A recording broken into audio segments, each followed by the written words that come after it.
Okay, so to continue with exercise number 3, we have to convert your CAD file into PDF, okay? So how do we do that? So you have here uh, near the status bar, we have the layout tabs, okay? So everything we do or everything we create or draft, we do it on the model environment. This is the one that you see, okay? Now, we also have layout here. Okay, so again, that's model and this one is layout. So you might be wondering why mine is black because yours might be white. Check natin sa OP. Enter. Okay, so under display, uh, colors, sheet or layout, uniform background, yours might be set to white. Okay, baka nakaset yung white sa inyo. Okay, so check ko lang, OP, enter. Another thing is that under display pa rin, display paper background might be checked on yours also. Okay, so apply and okay ko lang. So might be you are seeing this one. Okay, so I'm going to type OP. Balik ko lang siya. I'll be under display again. I'll be unchecking display paper background. And then under colors, sheet or layout, uniform background. So that's black. Okay, and apply and close. Apply and okay. Now, ulitin ko, everything that we have done, we have drafted, were created in model.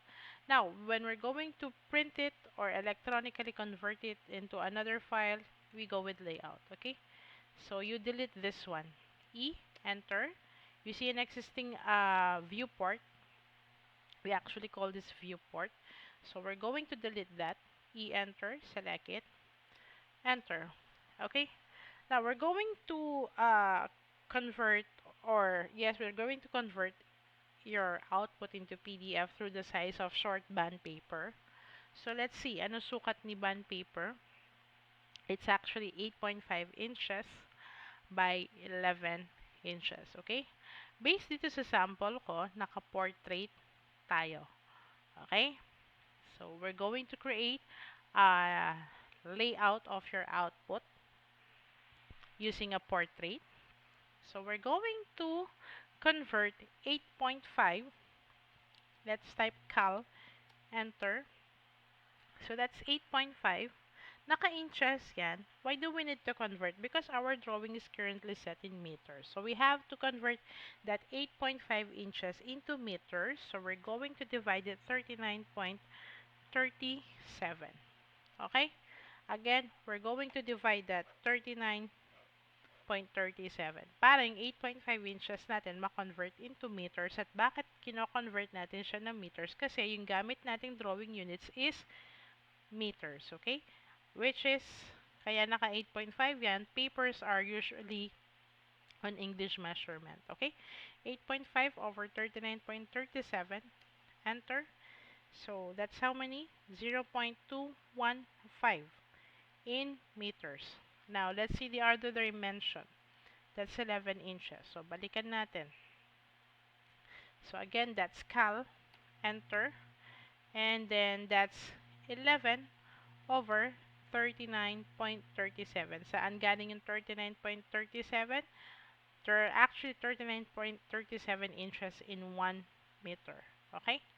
So we're going to press enter and the y-axis is 0.28. Okay?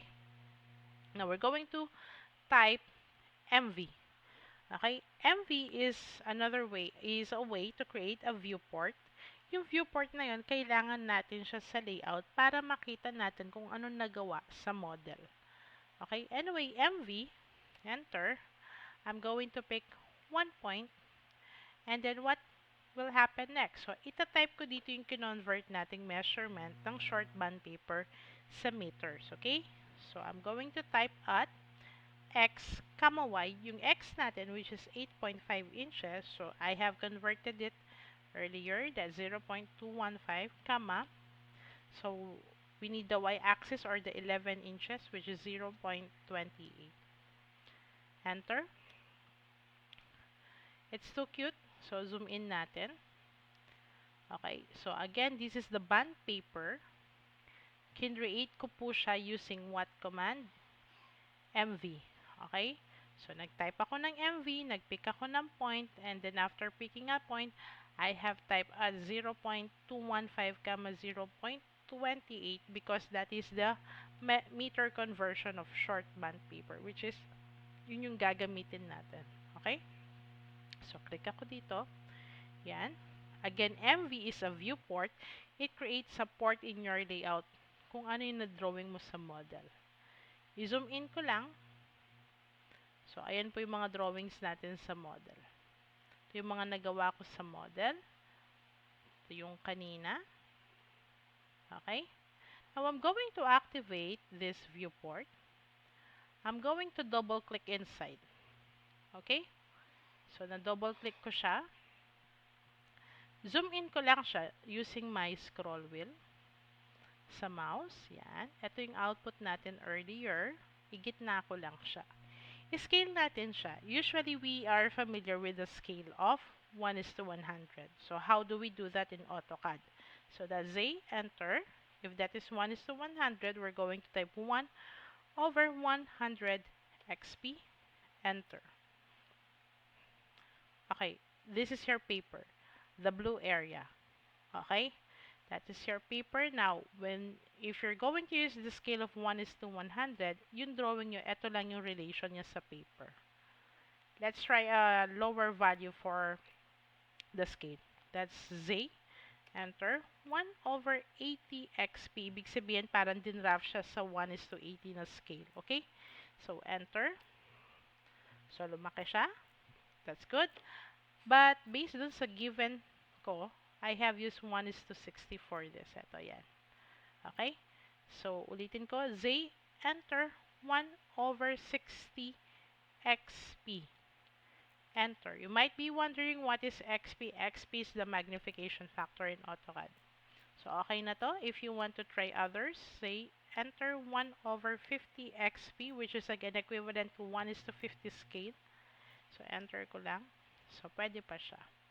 Huwag nyo na muna lagyan ng text kasi wala pa tayo, or yung pinaka-caption ng exercise, wala pa kasi tayo sa text exercise, okay? Or wala pa tayo sa text topic. But I'm going to put it back or bring it back at 1. Z, enter 1/60 XP, enter. So, balik ko lang siya dito. Once you're done, you have to deactivate the viewport.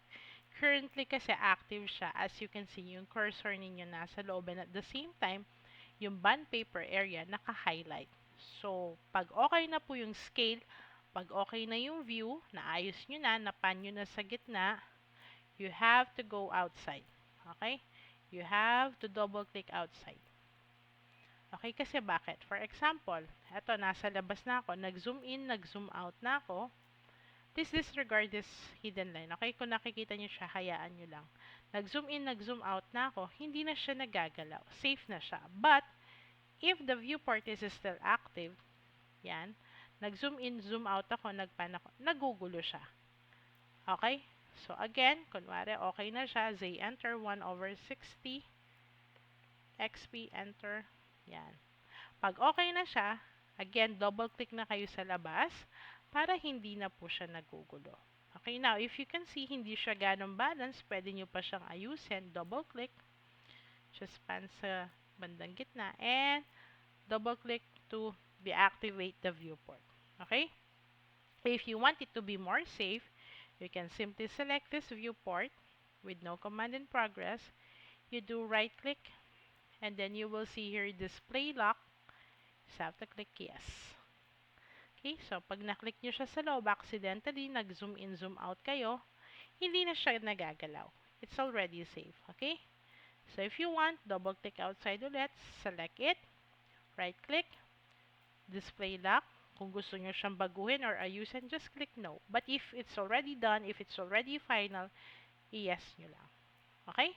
Now, after that, naset na natin yung viewport natin, or the paper size na naka-short band, na-scale na natin yung drawing natin. How are we going to convert it into PDF? Okay? So we're going to command for plot. That's P-L-O-T. In AutoCAD, we don't say it print. We actually say it plot instead. Okay? So instead of plot, pwede rin siya ng Control P. Printer or plotter, I'm going to click here.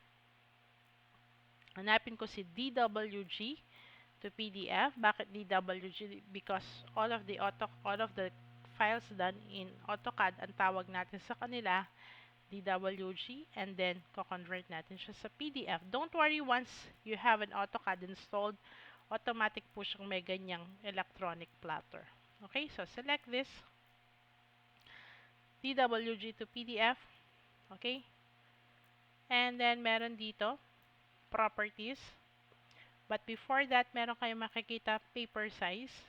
So, meron mga short band dyan. Yan. Meron na ako nakaset before. Okay, but how do we set paper? Kasi you can actually set a lot of paper size in AutoCAD because the printer is or the plotter is quite big.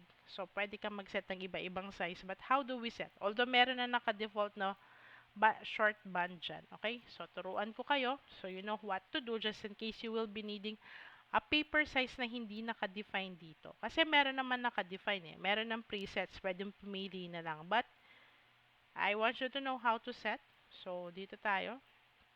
Properties. Okay? Custom paper sizes. Okay? Custom paper sizes. Just click add. Okay. Start from scratch. Then next.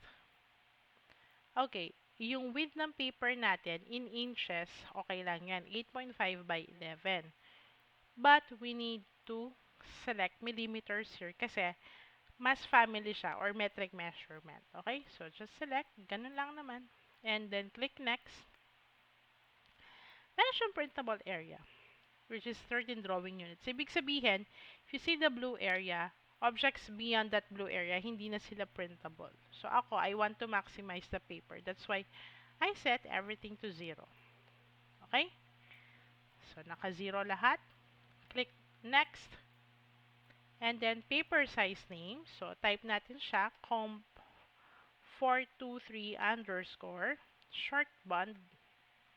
Kasi we will be using A3, we will be using long band, we will be using 20 by 30 with the upcoming exercises. So, short band muna natin siya para alam natin i-identify.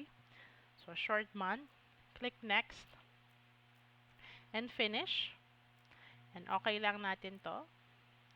Now, okay na yung printer or plotter. Na-set na natin yung paper dito. Now, after that, hanapin natin siya dito. Okay, click. Usually, nasa taas yan. There are times nasa pinakababa. Ito siya. Comp 423 short band. So, select that. Okay? And then, plot style table. So, ito yung pinaka-pen assignment or line weight na sinet natin sa layers earlier. So, you have to click this one and just look for monochrome. Okay? Just select monochrome. Ulitin ko, pag nag-control P kayo, printer or plotter, properties, set nyo yung band paper. Pero pag nakapag-set na kayo, you don't have to do it again and again. And you have to look for plot style table. Select monochrome. Pag okay na yan, kasunod nyan is paper size. Hanapin natin dito yung sinet natin earlier. And then, for this one, what to plot. Huwag nyo nang isipin yung iba. Isa lang yung sineselect lagi dyan. Window. So, just select window. Make sure that your object snap is on. And you're going to pick two opposite points. 1 and 2. Remember, yung layout natin nakapatayo. So, that is portrait. If pahiga, that is landscape. So, click. Ito siya. Drawing orientation. It should be portrait. Under plot offset, it should be center the plot. Meron kayong makikita dito. Fit to paper. So, click that. Okay? Minsan, ina-uncheck ko to. Etong 100, kung meron siyang excess or parang hindi siya nagiging buo, binubura ko lang, bina-backspace ko. Okay? So, we're good. Again, dito, window lang tayo. Yan. 1 and 2. Fit to paper. Or if you want, you can uncheck. Tanggalin yung 4. Excuse me. Orientation natin nakapatayo. That's why it's portrait. And once you're done, you just have to click apply to layout and preview. Okay? So, we're almost done. Okay, so we're almost done. It's just that, as you can see, the paper that we have set is visible. Okay? So, we want to make this one invisible, or set natin siya sa no plot. Okay? So, how do we do that? Escape ko muna. And another escape. I'll be creating another layer. LA enter. So, create new layer. I'll be typing this one as viewports. Okay? And then for the color, I'm going to type it at 168. Again, uniform tayo sa mga layer settings, okay? So that's 168. Okay. For the line weight, hindi tayo maglalagay ng line weight. Instead, you have an option here. Okay, ito siya. Yan, plot. Okay, you see a printer icon here. I'm going to click that dun sa tapat ni viewports. Click that. And okay na siya. Ibig sabihin naka-red siya. So what happens if a layer is on that red button on the printer? So ang gawin ko lang, select ko lang yung viewport na to. So nung create natin siya, it's on the layer AR02. I'm going to transfer it or move it into the layer of viewports. Okay, as you can see, nagpalit siya ng kulay kasi lumipat siya ng layer. So escape ko lang. Then I will be repeating Control P or plot command. Okay, have to check the settings. Printer or plotter is DWG to PDF. Naka-short band, naka-monochrome, naka-portrait. So, dito na lang tayo window. So, you're going to pick here, up here, and just click preview. So, wala na yung black kanina.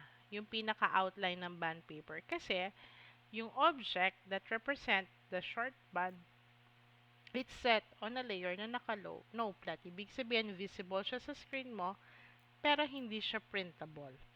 Okay? Kahit sa actual printing na printer, hindi rin siya printable. Okay? Visible lang siya sa screen because the layer is set on a no plot option. Anyway, I'm going to right click and click plot. And hahanapan ko siya ng folder kung saan ko siya is-save. Okay? So, currently it's on second sem. Your Cad 1. And create ako ng isang folder. I'm going to name it comp 423 underscore exercises. So, open ko lang to. Doon ko siya isa-save. And this one is exercise number 3. And then, ito siya. Files of type PDF. Okay? So, save ko lang. So, once it's already saved, it will open into something like this. Okay? So, you can check your folder afterwards. So, that's it. That's how you convert DWG to PDF and creating layouts. So, that ends our layout topic. Thank you.